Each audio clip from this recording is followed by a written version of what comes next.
Good day, ladies and gentlemen, and welcome to Hashtag One With You, the PLDT Global Enterprise Virtual Industry Forum for the United States region. This is Rosel de la Cruz from PLDT Global Enterprise, and it is my honor to be your host today.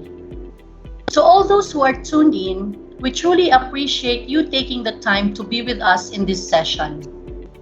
The Hashtag One With You Virtual Industry Forum series began in April 2020 with the objective to hear first-hand accounts of challenges experienced by industries and get to learn about the solutions that will help mitigate the impact of the global pandemic.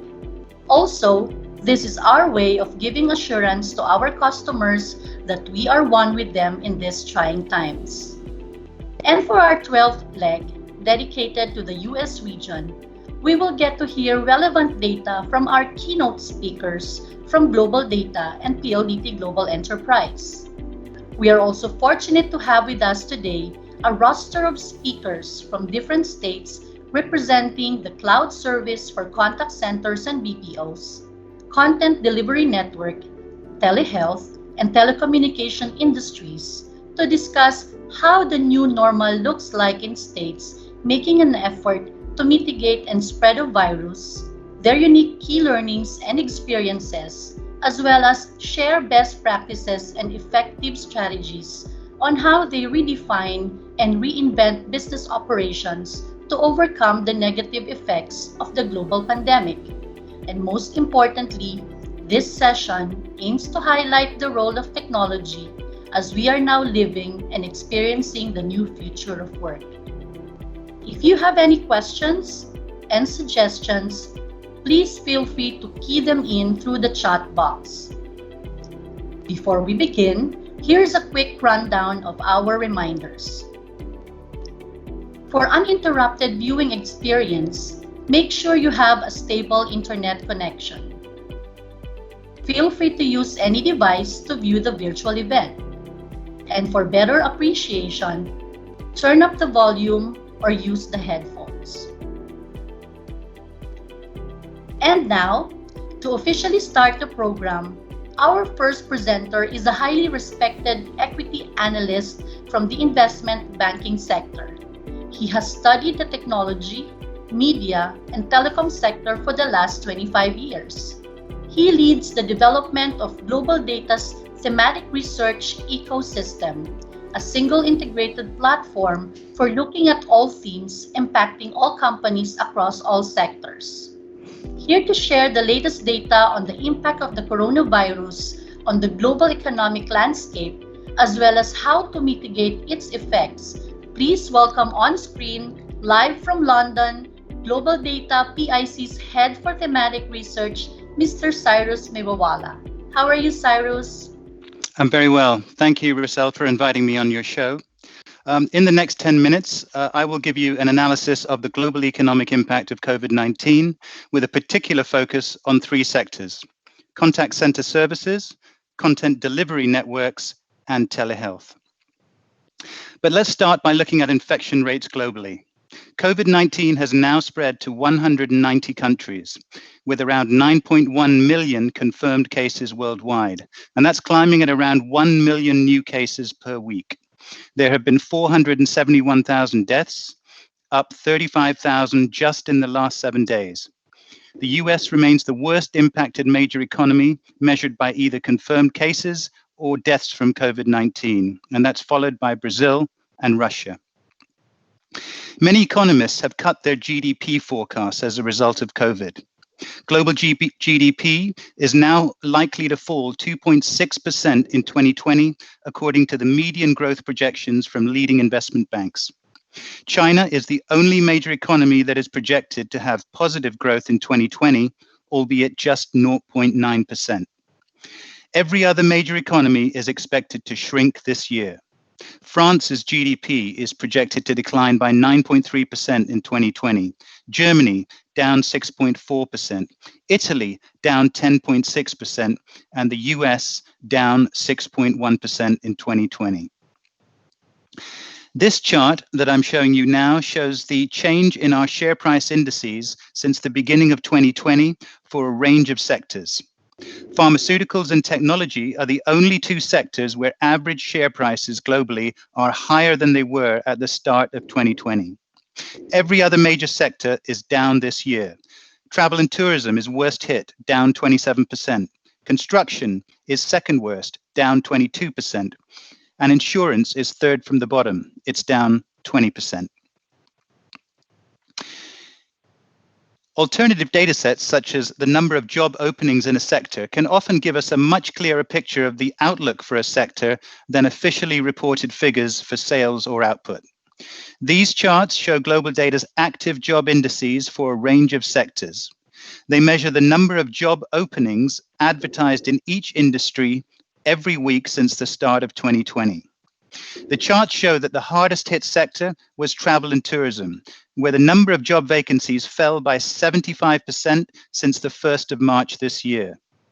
While many sectors have seen significant declines in job vacancies in the last 6 months, the charts show that things are picking up, especially in manufacturing industries like pharmaceuticals and automotive.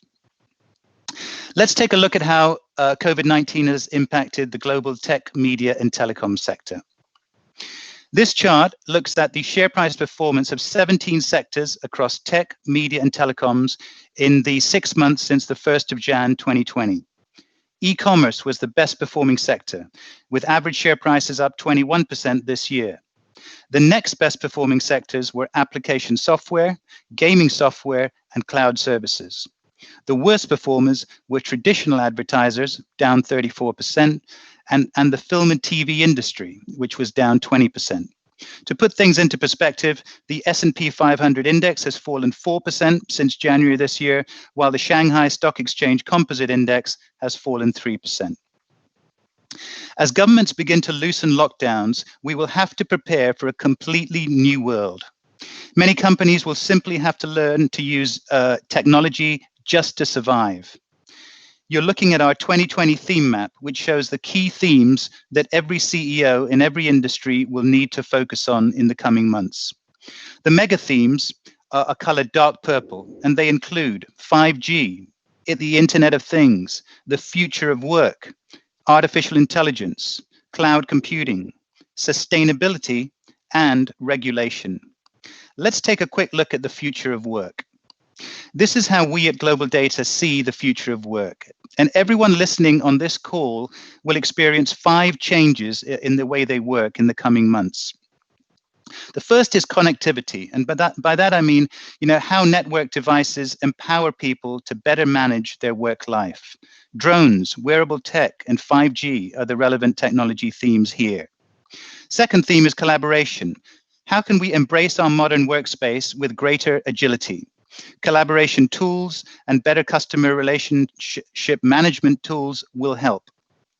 The third is interpretation. How can we unleash AI to enable important decisions? This will involve greater use of technologies like machine learning, computer vision, context awareness, and data science. Fourth, automation. Completing worker skills with things like industrial robots, autonomous vehicles, and RPA. And finally, visualization, optimizing operations by giving workers augmented skills, including things like digital twins and smart glasses. The COVID-19 crisis has set the contact center at the epicenter of the customer contact process. The crisis took away the in-person option for almost all circumstances in one move. The result is a widely varied mix of experiences, but for most organizations, it has been a disjointed one. Companies in the contact center business need to reassess their IT strategies. In social media, capturing social media interactions provides valuable customer insight that may otherwise be lost. A customer who has tweeted a company about a problem may also feel that they have already contacted that organization before they even contact the contact center itself. Mobile apps. The mobile app has already become the default purchase and contact route for many customers before COVID-19. COVID-19 will force more customers to contact businesses via apps. So all businesses must ensure that the app offers a path to connect the customer directly to the contact center. And finally, video. Video is a powerful medium. COVID-19 has made it the new normal, and industries like healthcare have been the quickest to pioneer video with things like telehealth and telemedicine. If onshoring of customer contact centers starts, it will become even more important to use technology to enhance the customer experience. AI, Internet of Things, and cloud can all help. Take AI in the contact center. AI chatbots are now already well established as part of the contact center puzzle. The customer experience of chatbots has not been universally popular, but customer acceptance seems to be growing. The future might involve things like live translation. Take Internet of Things in the contact center. IoT can massively increase efficiency by providing critical real-time information to contact center staff. Take predictive maintenance as an example. Machines can call contact centers to arrange preemptive site visits. And finally, take cloud in the contact center. It's not only useful to help cut costs and enhance service levels, it also allows contact centers to respond fast to new technology trends. The problem, of course, is which supplier do you use? There's the cloud native challenges like Five9, Nice in Contact, 8x8. They tend to focus on the SMEs market, small and medium-sized enterprises. Then there's platforms like Salesforce and Zendesk, which are using their CRM platforms to enter the market. And finally, there's Amazon and Google, which are using their cloud infrastructure platforms to enter this market too. Each of these three categories of vendor has their own pros and cons. So is it a good time for contact centers to acquire companies? As business valuations fall, many companies are ripe for being acquired. Two areas where contact center businesses could benefit from M&A are robotic process automation and artificial intelligence. This slide lists some of the RPA companies and AI companies we see as potential targets, but you'll have to move fast.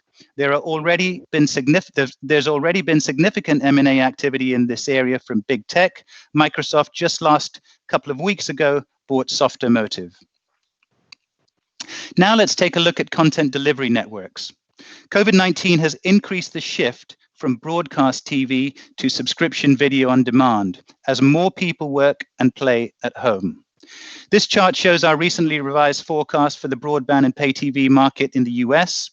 We forecast the number of pay TV accounts, cable and TV and satellite TV, to fall from 83 million in 2019 to just 60 million by 2024.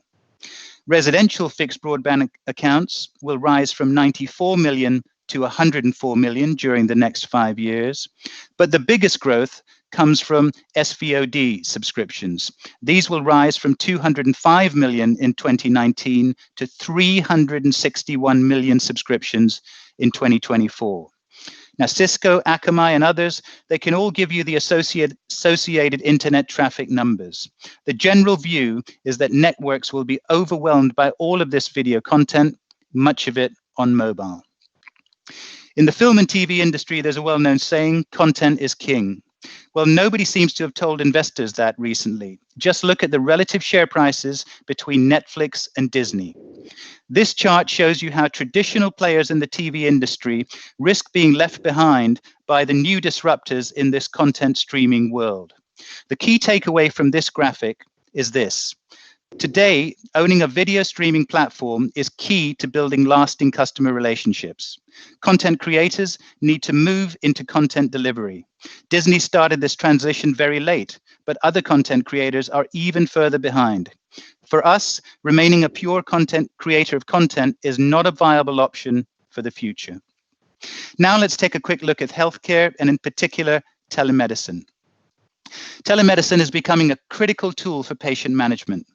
GLOBALDATA did a survey which closed on 20th April, and this is what the respondents from the pharmaceutical industry told us. 67% of respondents believe that telemedicine will play a very important role in the fight against COVID-19. But they also said there are big challenges to adopting telemedicine. 52% said there's a lack of patient awareness of how to use telemedicine. 15% said the regulatory environment could slow down the use of telemedicine. And 12% said that many people still preferred to see a physician face-to-face. Access to telemedicine is likely to remain high even after the COVID-19 pandemic is over. 76% of our respondents believe that telemedicine will continue to be used at high levels after the COVID-19 crisis has abated. When asked which therapy areas were most suitable to the ongoing use of telemedicine, 31% said the treatment of chronic diseases like diabetes. 31% also selected everyday illnesses such as the flu, skin problems, or minor infections. And 23% said telemedicine would best be suited for mental health patients. So who are the winners and losers in the healthcare industry during this pandemic? Healthcare IT companies, particularly remote patient monitoring, have been the real winners during COVID-19. And also companies that focus on AI, virtual health, and telehealth are likely to do very well both now and after the COVID crisis has passed. And the big losers are CROs and CMOs. Contract research organizations are suffering as many clinical trials have stalled, and contract manufacturing organizations have seen massive disruption in their Chinese operations. The race for a treatment and a vaccine for COVID continues. Here we show our thematic scores for the top pharmaceutical companies. A score of 1, which is red, means that we believe COVID-19 will have a significant negative financial impact on this company. A score of 3, which is gray, means it's a negligible impact, but a score of 5, which is green, means COVID-19 will have a significant positive financial impact on this company. The top 3 companies here are Moderna, which is developing a COVID-19 vaccine, Gilead, whose remdesivir drug trials indicate it could be one of the leading therapies for COVID, and Teladoc, which provides telehealth services. Thank you.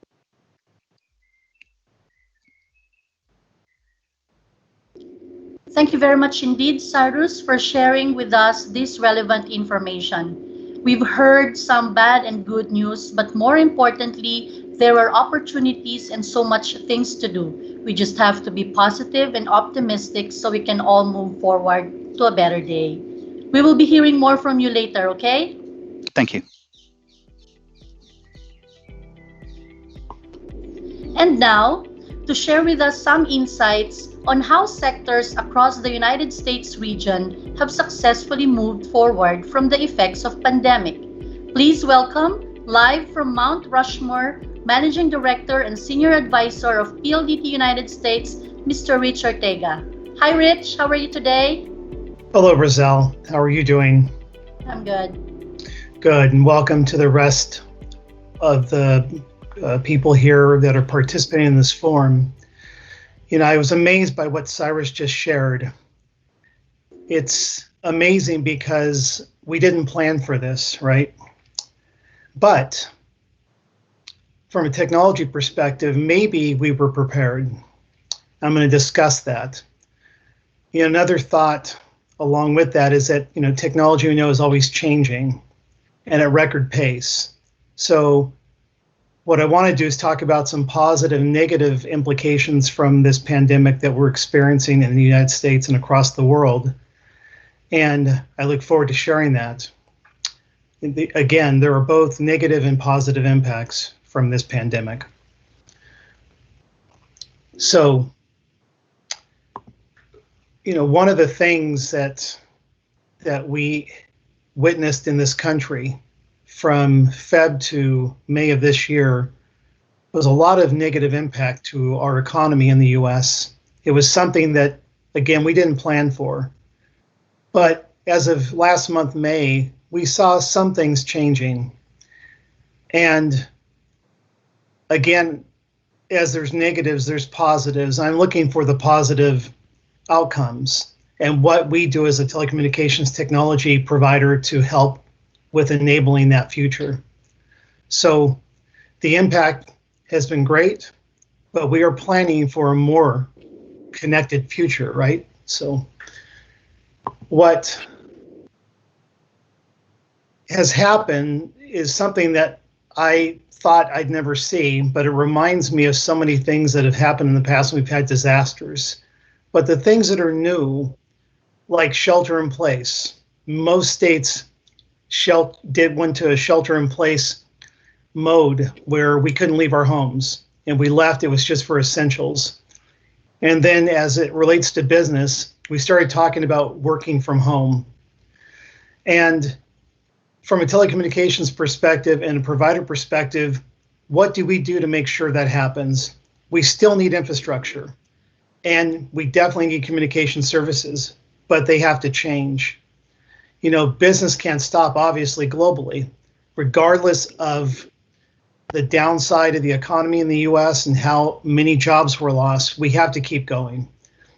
You know, as travel diminished, demand for business continues as a driving force because we augmented, we adapted, and we carried on business as much as we could. But US companies, I think, are positioned uniquely as they've been working on creative solutions to drive business domestically and globally. So what I'd like to talk about next is how we will continue looking at technology that connects everywhere and quicker. It's kind of interesting to see this slide, and as Cyrus shared so many great data points, you know, what I thought was interesting is the proliferation of the use of the internet, not just for gaming, sitting at home watching Netflix, whatever connects to the internet, but also within business. And this slide shows how the US is spending more time on devices and the increase along with that. I think it's incredible because, again, not planning to be at home so much, we quickly adapted, and that's a positive statement. Some did not know what to do. Companies had to disperse and distribute their workforce, but taking advantage of technology helped, and the improvement in technology will foster that ability to grow, being better connected. You know, some technology trends are the same, but we're accelerating at a faster pace that we've not seen when it comes to connected devices and connectivity globally. The demand for solutions is incredible. And remember that when most telecommunications carrier, like a PLDT, it has an innovative roadmap when we're looking at all of those trends that make sense and are relevant that really will enable business. And one thing that we have changed, I think, is a higher focus on adaptation, teleworking, the distributed workforce, as we even experience that ourselves in the US for our own company, US, but also for our mothership that's in the Philippines. PLDT also had to work from home.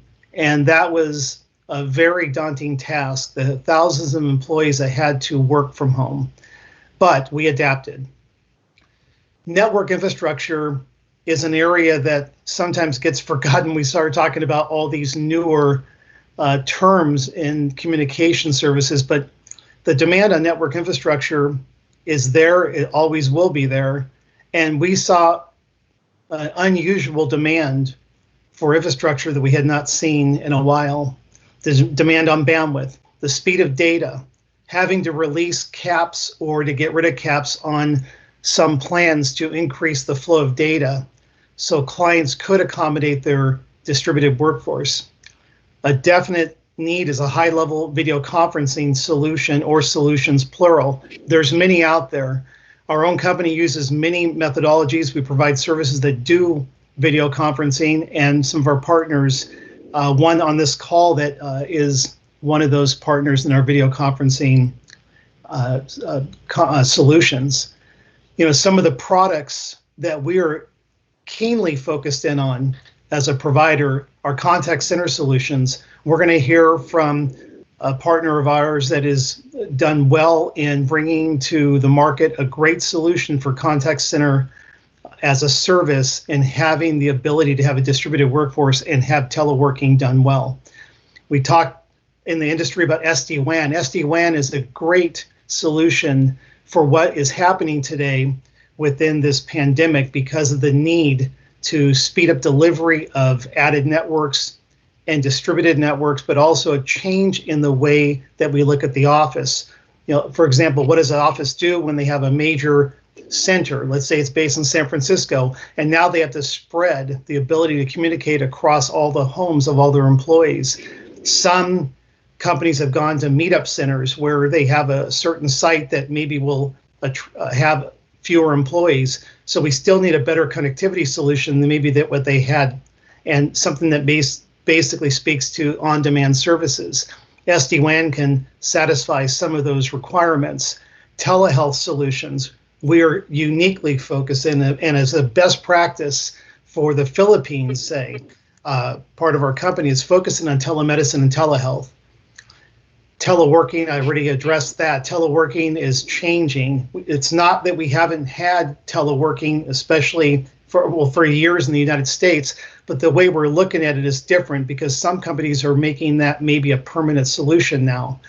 We are keenly focused on IoT and AI as some of our technology innovative trends that we're looking in the future, 2, 3, 5 years down the road as to what we're going to do in that arena. The exciting thing is, working from home and augmenting that, those initiatives being in place will require us to look at many things differently. How do we have a more flexible work environment, right? So,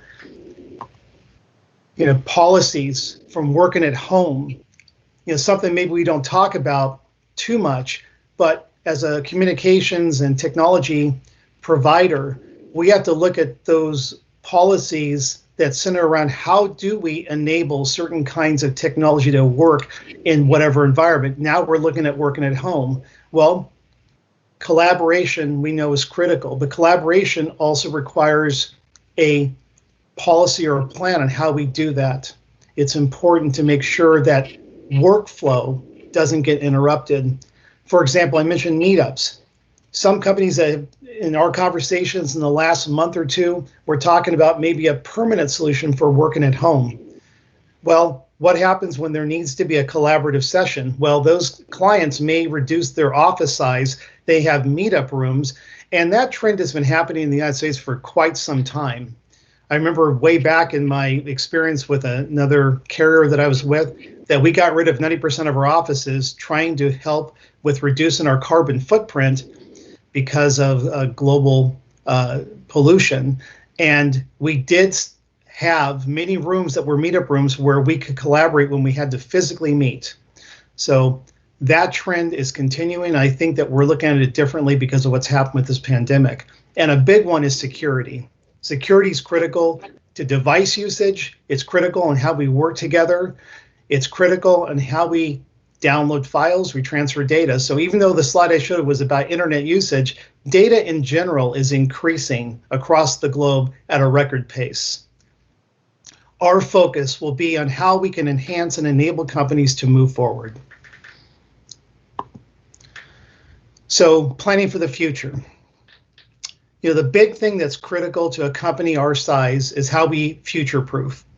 We have 8 distinct trends. We can discuss that another time. I won't show those, but we have 8 innovative trends that are focusing on the future of communications technology services, looking at everything that matters now and what we see in the next 3 to 5 years.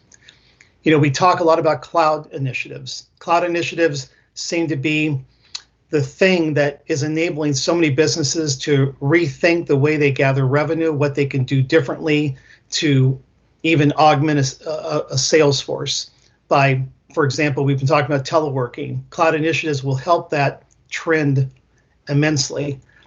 5G proliferation. 5G is something that is uniquely positioned more than ever to allow us to connect better all our devices and to also help us with data flow, data storage, and hopefully better security solutions.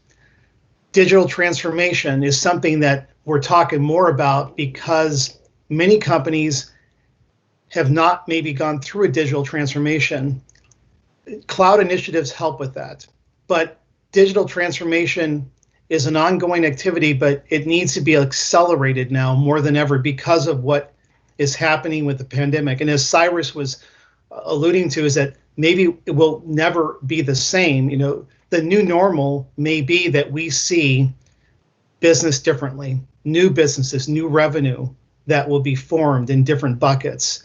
The digital transformation of companies and providers like PLDT will be able to take advantage of those future technologies and those future revenue buckets.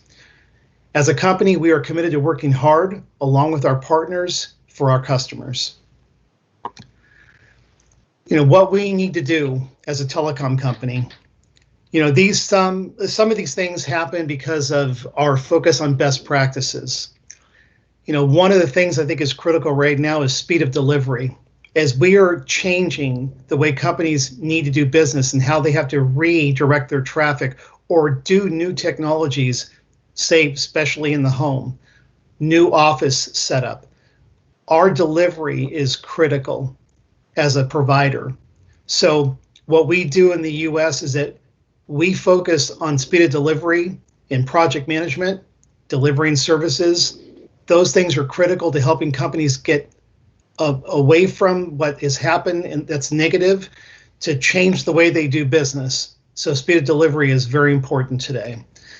Obviously, better network planning on our part, our commitment to the industry, commitment to our partners and our clients, prospective clients, those in the future, is that we will do better planning to make sure that we're ready for the future, whatever happens.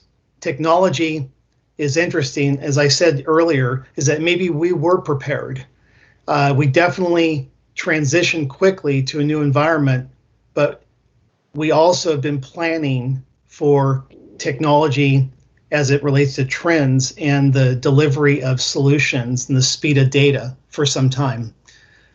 So solutions for digital transformation, we definitely are focused on that. And we always want to be customer-centric and relevant. That's critical. So PLDT US is focused on our customers, our prospective clients, our partners, and that ecosystem is very exciting because we will come up with better solutions. And I'm looking forward to hearing from the rest of this forum. Thank you for your time.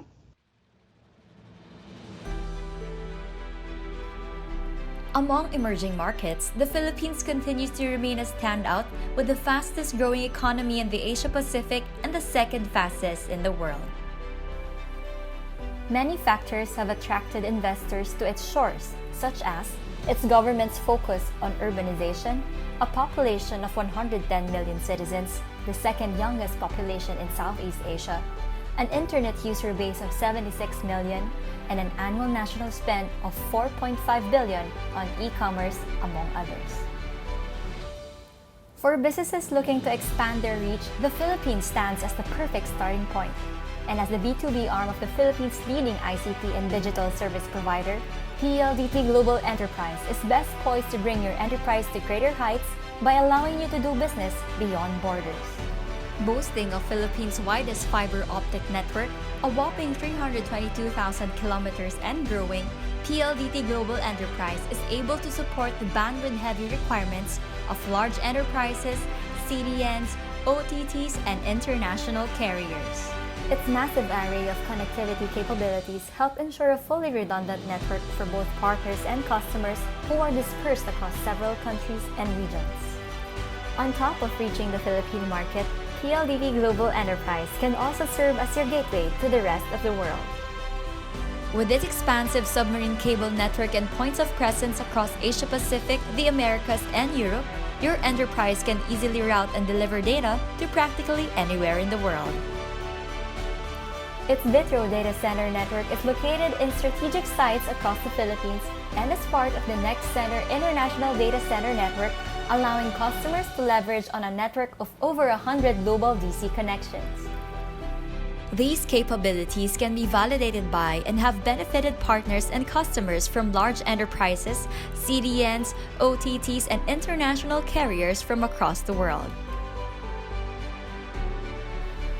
enabling you to do business beyond borders. Thank you, Rich, for always sharing a more customer-centric approach and always gearing towards being relevant to our customers. Very good insight and sharing. And thank you once again to our keynote presenters, Cyrus and Rich. We will definitely get back to you later for more insights when we go to the Q&A portion. And now, we move on to the next portion where we ask our reactors for their thoughts about the keynote.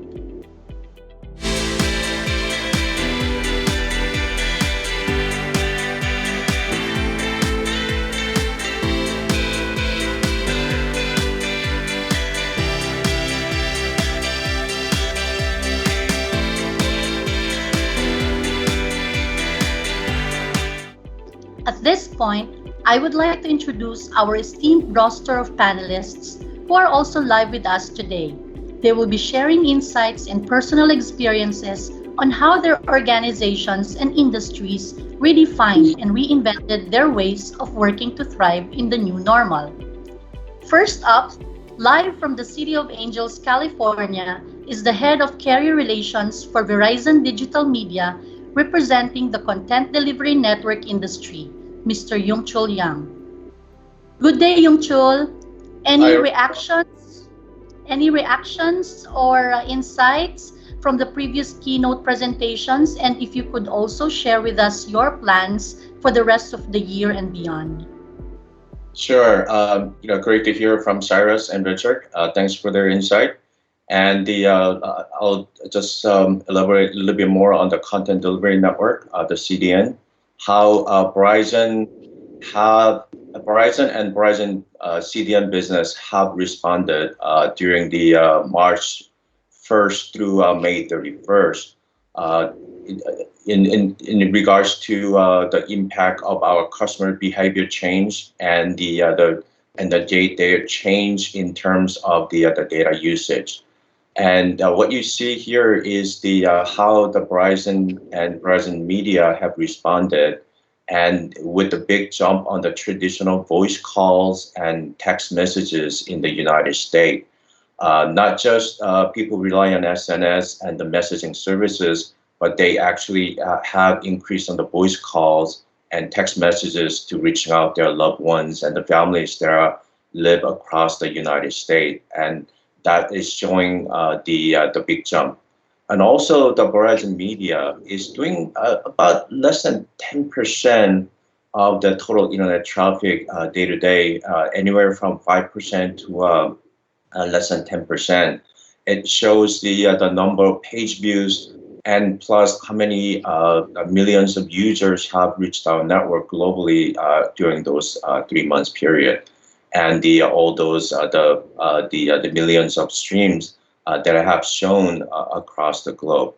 And there are losers and winners, of course. The winners being the entertainment and the game industry, as their traffic have increased tremendously. Where the loser is the sport traffic, where it used to be about 50% of the all streaming on our network being sports, but that has dramatically declined due to the cancellation of the games globally, and these. But the cancellation of the sports also helped us on our bandwidth, as the entertainment and games have increased. They kind of made up each other's the gain and the loss there. But however, we see a overall CDN traffic in the United States jumped up over 30% from April to May, and 118% increase year to year in May. So the CDN traffic is definitely increasing in United States heavily, as well as globally. In United States, it wasn't impacted as much as the all the bandwidth and the capacity that we have built have supported as the new peak traffic reached. But however, in Europe, we have seen where the regulators have worked with some of the content providers to reduce their streaming down to a standard definition only, where the high definition was recommended and removed from the services. However, those high definitions have come back, and but we didn't have to make that dramatic changes in the United States on our delivery. So, but however, the Verizon and Verizon Media, our strategy has not really changed. Our focus has changed, but our strategy to service our customers as best as we can and as fast as we can, that has not changed. But definitely working with our partners globally and in the United States, we're able to maintain the kind of service throughout. And The key takeaway from our service right now is that the 90% of our traffic is actually reaching through the direct interconnects or the peering instead of the transit service. So this shows the kind of collaboration that we have with our partners, with our competitors in the United States, reaching local ISPs and regional carriers so that the service to our end users. I believe that now the entertainment and games are what's keeping the people safe at home and helping them stay at home. So we feel very obligated about all our services going forward.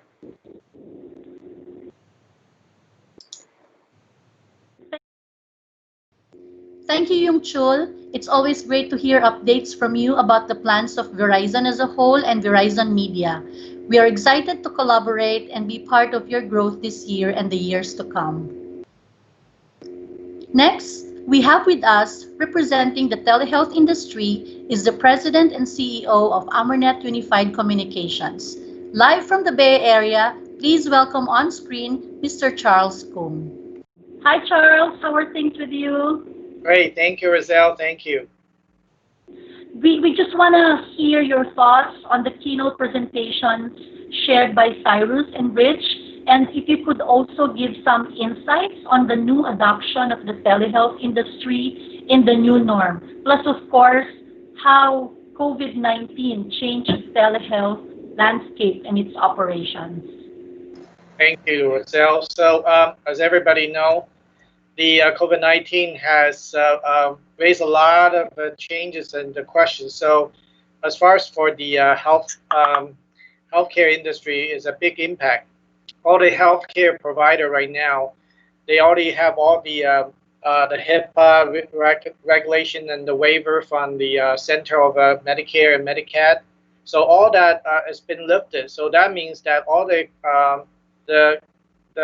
health provider can actually start to use any kind, by all means, for any kind of technology without any restriction to deliver the services to either their patient or to deliver to their partner as well. So that is a huge, huge impact. And this is not going to go away. Pretty much, we foresee that this is going to impact from now on. And that changes dramatically. Then a lot of healthcare providers now are utilizing the web conference and the mobile app and also the devices to connect to the patients remotely. So that way they can get all the bio readings and record it. So this used to be prohibited by HIPAA requirement, and that regulation and the requirement all being lifted and waived. So this is a huge, huge impact and bring a lot of opportunity to both IT industry, telecommunication, and so on. So thank you, Roselle. Thank you, Charles, for sharing your views and how COVID impacted your industry, as well as sharing with us how to move forward. Thank you, Roselle. And lastly, for our final reactor, live from Colorado, representing the cloud service for contact centers and BPO, President and CEO of TELIAX Incorporated, Mr. David Aldworth. How are you, David? Hi, I'm very good, Roselle. How are you? I'm good. So if you could also share with us your insights from the keynotes from Rich and Cyrus, and if you could also share with us how your market, specifically the contact centers, adapt to work from home situation, as well as how their key performance indicators are being measured before, during, and after COVID. Sure, my pleasure. I enjoyed both of the keynote presentations very much. Thank you, Richard. And I'm very appreciative of PLDT and the partnership. And Cyrus, the information was enriching. It was also intimidating. You went pretty deep on my sector as well. I learned quite a bit. I don't have the data the way that you do, Cyrus, but what I do have is more anecdotal information and insight into what's happening in the contact center industry. The information that you provided with regards to adoption of 5G, IoT, the future of work, cloud, and AI are all happening within the contact center space, and they're all very important. However, they're happening very slowly. What happened when COVID became a presence in our industry was an enormous surge in the overall demand for contact center agents and connectivity. TELIAX is not only a contact center service provider, but we're also a connectivity service provider. And we saw a huge spike in IXC traffic, that's inter-exchange carrier traffic coming from folks like Verizon, AT&T, CenturyLink, and others. We saw only a modest increase in overall traffic from contact center partners of ours. And most of the brands and the entities that you mentioned during your talk are partners, customers of TELIAX. So I can speak to the overall increase in demand for their services from a consumption standpoint of connectivity, whereas the demand for unified communications and collaboration tool sets went up by an order of magnitude. It then came back down to more normal levels as we started to see the adoption of internet-based, mobile application-based collaboration, web conferencing, etc. Whereas what we have seen is the contact center solutions increase slowly since that time. So there has been this migration, which I can speak to again anecdotally, towards the contact center usage of cloud contact center solution providers such as TELIAX, as well as others like Five9 and InContact and 8x8, Vonage. We've seen Amazon, Google's solutions, etc., all increase. So how did COVID change the contact center workplace? How did the contact center solution providers adapt to the new work from home demand? Well, it's not a new thing, right? Contact centers and work from home strategies are nothing new. But the surge in demand for contact centers, coupled with the exodus of agents from a controlled workplace environment, presented and really illuminated a lot of challenges that contact center solution providers have with controlling environments, controlling agent workspaces, controlling networks. So there are plethora of solutions out there that are being provided by premise-based providers like Genesys or Avaya, and then more contemporary cloud-based solution providers like ourselves and others. And we're seeing a quick migration away from premise, obviously moving to cloud. We're seeing folks that went very quickly from a controlled work environment and had to suddenly work from home, experienced problems. And as a result, CSAT scores went down, KPIs went down. Those who were prepared, those who had already made the migration to the cloud, their KPIs stayed the same, and their CSAT scores stayed the same. The need for omni-channel went up. The need for the ability to do social integration with contact centers, to do messaging, to do web RTC interactions, video interactions, all of that demand became an overnight requirement.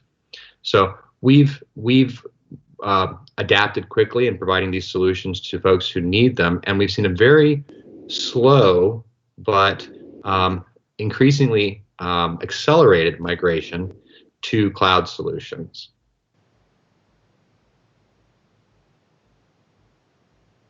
Thank you, David, for sharing with us your insight. And I must say that your industry is prepared. TELIAX is prepared. It's available anytime.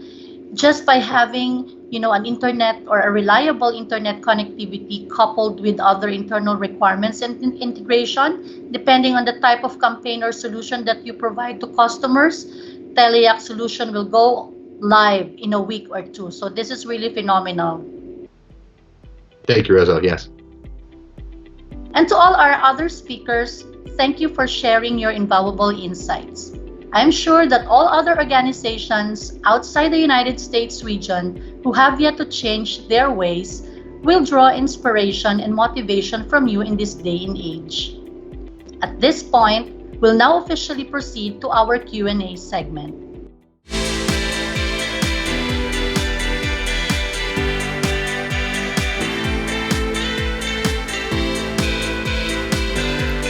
Key in your questions, comments, and suggestions via the chat.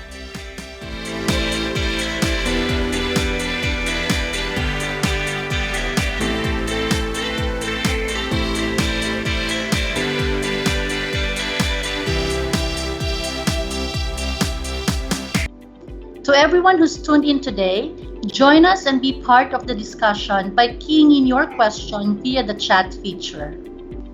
For our first question, this came in from the chat box. I think this is directed to Charles. Charles, if you could please share with us some challenges being faced by California's telehealth sector during this pandemic outbreak. Yes, I think the first of all, please to make sure if you're a healthcare provider, register with the HHS department, the Department of Health Services, and that will give you a lot of information, and all this information can be accessible in their website, and that will pretty much go over all the HIPAA requirement, all the waivers, and also the including all the info you needed for the partner that you can work with. So this is a very helpful website that I highly recommend. You can check it out for the California Health Department. Yeah, thank you. Thank you, Charles, for answering that question. We have another question from the chat box. I believe this one is for David. David, we would like to hear from you how this pandemic changed the operations of contact center services, and what are the key learnings your company has gained from this experience? Sure, Roselle. A couple of things.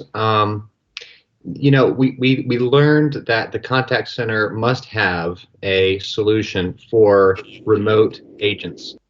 Many take for granted how difficult it can be for an agent to work from an environment at home due to the network fluctuations, due to differences in operating systems and workstation requirements, and due to the solution provided by their contact center provider. Do they have a reliable WebRTC client, for example? Many do not.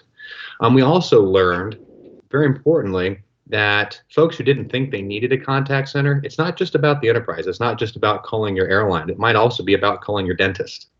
And the dentist doesn't have people in the office who can take your schedule or take your payment because they can't be in the office, but people are still calling. So those guys need contact center solutions as well. So it goes from the small to the medium to the large enterprises. The contact center solution is no longer just for the enterprise. It's really for anybody who has customers, period. And those who didn't realize they needed a contact center after COVID, they realize they need that sort of solution. Thank you, David. You know, while there were really challenges in engaging with customer service agents for the past months, others are still able to continue its operations with the right tools like TELIAX solution, systems, and more importantly, partners to help you serve your market. So do stay in for more questions, okay? And the next question from the chat box is from YONGCHUL, and also I'm very interested to know this information. Can you share what type of content resulted to traffic increase? And if you could also share the effects of COVID on your traffic and the content that you carry. Definitely. Again, the streaming business has been more important throughout the pandemic situation, where people are staying home and working from home, their children's at home. So entertainment and game traffic are definitely have increased. But then loss of sports has been somewhat disturbing for a lot of the sports fans. But these traffic increase in United States is all helping the people to stay home and safe. Thank you, YONGCHUL. I myself can attest to that type of content, especially nowadays that you've mentioned. It is summer. Everybody would really be wanting to play games, watch movies, even my favorite Korean series and listen to music. So all we need is just a reliable, high-speed internet at home to cope up with our frequency and usage. So stay with us, Yongchul. I will get back to you later for more questions. Sure. All right, this one is for Rich Ortega. Can you share with us some best practices that PLDT or PLDT United States has done to help our US viewers understand how we cope with this pandemic? Sure. I think that best practices for PLDT, we look at it first globally. And one important thing that's affected all of our clients, I think positively, is our ability to focus in on quicker delivery of infrastructure. We always plan for increases in capacity, but in the last 3 months, we've accelerated that capacity planning and implementation faster than we have, say, previous years. So that's one thing that we can do to help clients globally, especially in the US. The next thing is the focus on telemedicine, telehealth, telelearning. We've had many opportunities to change the way that schools work, say in the Philippines. Our contact center clients have changed the way they're doing business. So our best practices have always focused in on those industries, but more than ever, we are looking as to what we can do to make sure that we can keep up with the increase in demand on devices, SIM cards, chips, phones, and just pure bandwidth. So those are a couple things that we have done and will continue to do as far as our best practices. Thank you, Rich. I think I must share this as well, that I've seen some ads and videos on how the company PLDT reacted and moved forward to this pandemic. Yeah. I must say that this has been the busiest time of the year. And the good thing about it is that it created so much opportunities that need collaboration and commitment amongst the public, private sector, and its people. So stay with us, Rich. I have more questions for you later. And Okay. this next question is actually, I will be all ears. I would have to ask CYRUS for this one. Have stock markets risen too much given that we have been entering a recession? Rosel, that's a great question. Of course, nobody knows the answer, but here's my answer. Here's my stab at it. So I would say two things. One is equity prices or market values of companies. They reflect the net present value of future earnings, or to be precise, future free cash flows, discounted at the cost of capital of the company. And therefore, as profits of a company go up, the share price goes up. And what we're seeing now is indices like the S&P 500 and others are still going up, but they're not matched by profits. And so I think at some point, I think stock markets are overvalued on the whole. However, I think what we'll see in the next 12 to 24 months is a very clear distinction between companies who tech-enable themselves and their share price will go up, and companies who just sit there and do nothing, and they're going to be the losers. So if you want your share price to go up, tech-enable your business. Thank you, CYRUS, for that input. And to all of you out there, you've heard it from CYRUS, and it's now up to us to do what's necessary. And for our closing question, may we hear from you folks on your vision for the business landscape of the US region. It's essentially your projection. So what's going to happen in the US region given the situation? Yongchul, you may want to start. Sure. Yes. I'm looking at secondary market in the United States to develop further. Traditionally, most of the network interconnections and the data exchange happen in major cities like Chicago, Los Angeles, and New York. But with 5G developing throughout the United States and the response time getting shorter, we need to see a place like Houston, Pittsburgh, Minneapolis, Las Vegas, and Detroit. Those secondary markets need to be developed further in terms of data exchanges. For that to happen, we need more investment from the data center vendors into those markets to create that. And because it needs to bring the content closer to the end users. And traditionally, the backhaul by the carriers is no longer a good solution, but we need to set up our contents closer to the secondary market as much as possible. Thank you, YONGCHUL. And now let's hear from Charles. As everybody already aware, the COVID-19 is just a starting point. The healthcare industry completely revolutionized, and they want to satisfy all the patients as quickly as possible. So all the urgent care center demand has increased dramatically because the hospital beds simply not enough, and the second wave that everybody's worried about is coming back as well. So now it's more than ever that we see this big impact in demand from everywhere, every directions, hitting the telecommunication data center, the healthcare technology, and so forth. So this is a really just the beginning, I can predict. Yes, thank you. Thank you, Charles. May we hear from you, David? Sure, Roselle. I'm, like Cyrus, very optimistic when it comes to technology. I believe that the infrastructure in our country, and I believe that the innovation in our country is very strong, and I believe that the adoption of that innovation is rapid. I think that there's a lot of opportunity for companies in the tech sector to reap the benefits of what's happening, and a change that I believe is going to last. I believe we've seen a shift in the way that we work in this country. I am somewhat concerned about the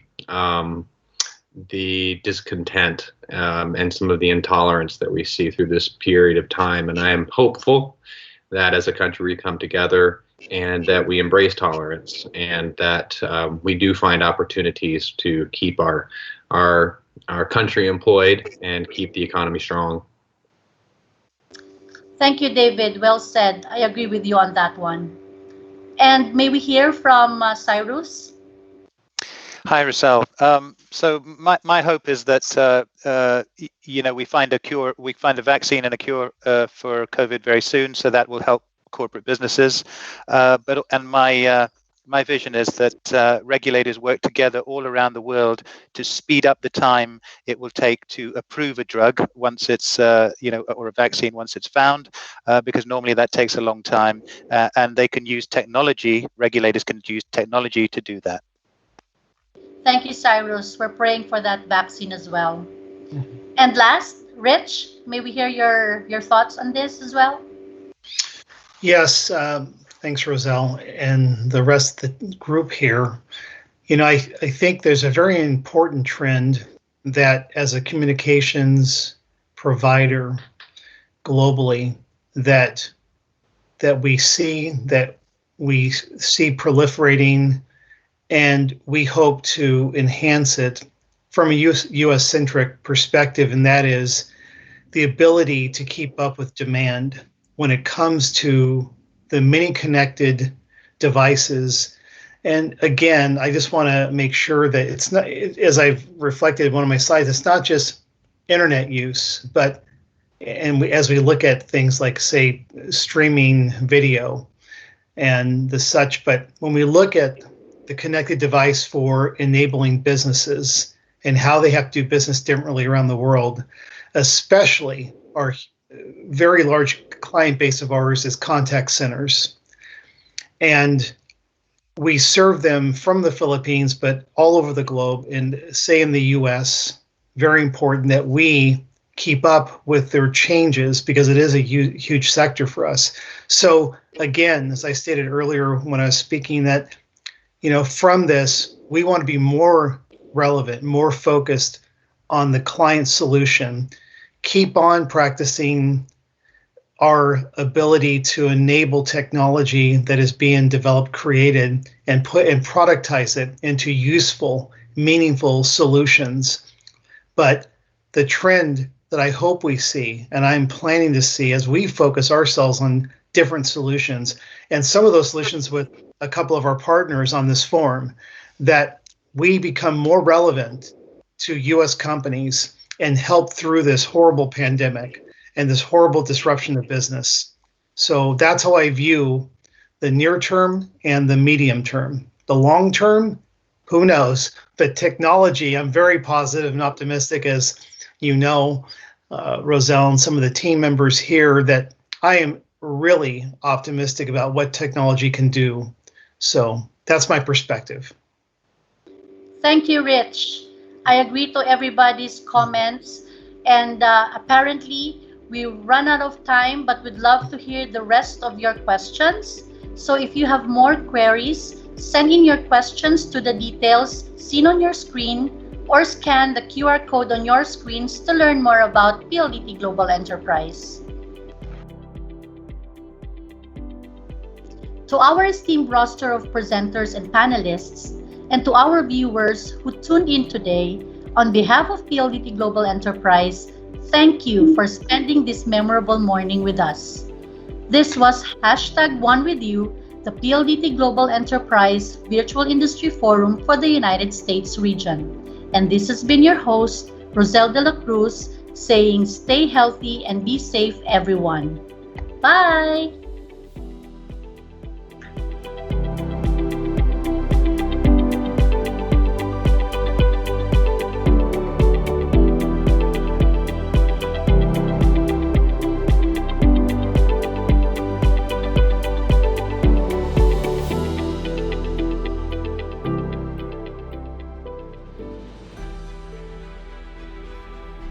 Among emerging markets, the Philippines continues to remain a standout with the fastest growing economy in the Asia-Pacific and the second fastest in the world. Many factors have attracted investors to its shores, such as its government's focus on urbanization, a population of 110 million citizens, the second youngest population in Southeast Asia, an internet user base of 76 million, and an annual national spend of 4.5 billion on e-commerce, among others. For businesses looking to expand their reach, the Philippines stands as the perfect starting point. And as the B2B arm of the Philippines' leading ICT and digital service provider, PLDT Global Enterprise is best poised to bring your enterprise to greater heights by allowing you to do business beyond borders. Boasting of Philippines' widest fiber optic network, a whopping 322,000 kilometers and growing, PLDT Global Enterprise is able to support the bandwidth-heavy requirements of large enterprises, CDNs, OTTs, and international carriers. Its massive array of connectivity capabilities help ensure a fully redundant network for both partners and customers who are dispersed across several countries and regions. On top of reaching the Philippine market, PLDT Global Enterprise can also serve as your gateway to the rest of the world. With its expansive submarine cable network and points of presence across Asia-Pacific, the Americas, and Europe, your enterprise can easily route and deliver data to practically anywhere in the world. Its Vitro data center network is located in strategic sites across the Philippines and is part of the Next Center International Data Center Network, allowing customers to leverage on a network of over 100 global DC connections. These capabilities can be validated by and have benefited partners and customers from large enterprises, CDNs, OTTs, and international carriers from across the world, enabling you to do business beyond borders.